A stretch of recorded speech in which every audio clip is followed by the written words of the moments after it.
Hello everyone, doctor Bhimrao Ambedkar university का BSc agriculture first semester का fundamental of soil science paper number AG 103 ये इसका exam paper है।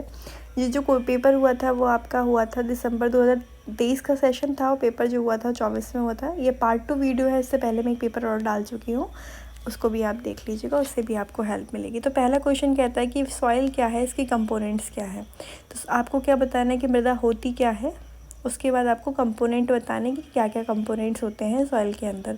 जैसे कि आपको पता ही होगा 25% ऑफ एयर होता है, 25% ऑफ वाटर होता है, 45% ऑफ मिनरल्स होते हैं और 5% ऑफ क्या है ऑर्गेनिक मैटर होता है। हमारी इंडिया में कितना है 0.5%। ठीक है, तो आपको इन सब मतलब ये बताना है कि आपको मिट्टी के अंदर क्या क्या पाया जाता है ना। इसके बाद आपका क्वेश्चन है सॉइल ऑर्गेनिक मैटर। अगर आपने पिछला वीडियो देखा है तो वहाँ पे देखा होगा आपने, पिछली बार भी जो क्वेश्चन है वो आया था सॉइल ऑर्गेनिक मैटर से। तो ये एक इम्पॉर्टेंट टॉपिक है, आप इसको यहीं पकड़ सकते हैं कि आपका सॉइल ऑर्गेनिक मैटर को आपको पढ़ के जाना है, उसको छोड़ना नहीं है। अगला है आपका व्हाट इज़ रॉक्स। चट्टानें क्या होती हैं, उनका क्लासिफिकेशन बताना है। आपने बचपन से ही पढ़ा होगा आप लोग ने ज्योग्राफी में कि क्या होती है चट्टानें और उनके क्या क्लासिफिकेशन होते हैं। इसमें आपको ज़्यादा फोकस करने की ज़रूरत नहीं है। तो अगला क्वेश्चन है इसी में कि properties of soil forming rocks क्या होती है, सॉइल फॉर्मिंग रॉक्स कैसे बनती हैं, उनकी प्रॉपर्टीज़ क्या होती है।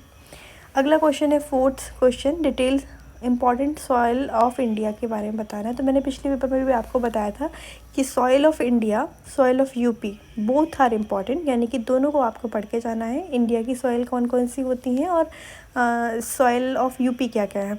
हो सकता है वो आपसे सॉइल ऑफ इंडिया को शॉर्ट में पूछ ले कि ब्लैक सॉइल के बारे में पूछ ले, या फिर एलुवियल जलोढ़ मृदा के बारे में पूछ ले, या फिर सिर्फ सैंडी सॉइल के बारे में पूछ ले। मेन आप फोकस करना 3 सॉइल्स को, एलुवियल सॉइल, ब्लैक सॉइल और लेटराइट सॉइल, ये 3 को आपको फोकस करना है। इनके बारे में ज़्यादा आपसे पूछ सकते हैं, एलुवियल उसमें से बहुत इंपॉर्टेंट है।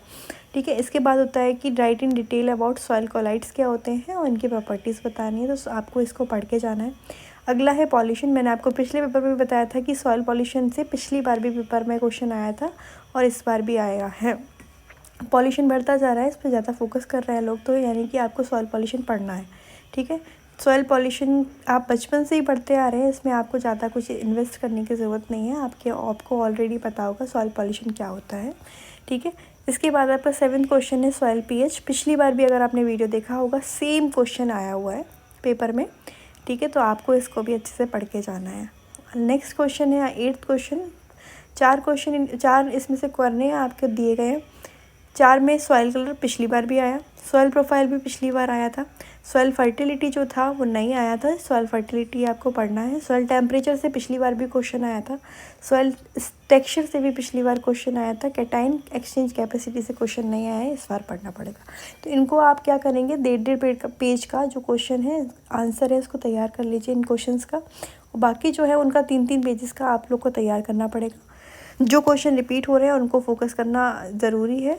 तो मैं आपको बता दूँ तो इम्पॉर्टेंट क्वेश्चन की अगर हम बात करेंगे तो इम्पॉर्टेंट क्वेश्चन है आपके soil of India, soil of UP, physical properties of soil और chemical properties of soil, weathering of soil, weathering of rocks क्या होता है, सॉइल फॉर्मिंग फैक्टर्स क्या है, सॉइल फॉर्मिंग प्रोसेस क्या है, सॉइल क्या होती है, सॉइल के अंदर कंपोनेंट्स क्या होते हैं, और सॉइल पॉल्यूशन। इनको आपको छोड़ना नहीं है, बाकी आप अच्छे से याद कर सकते हैं।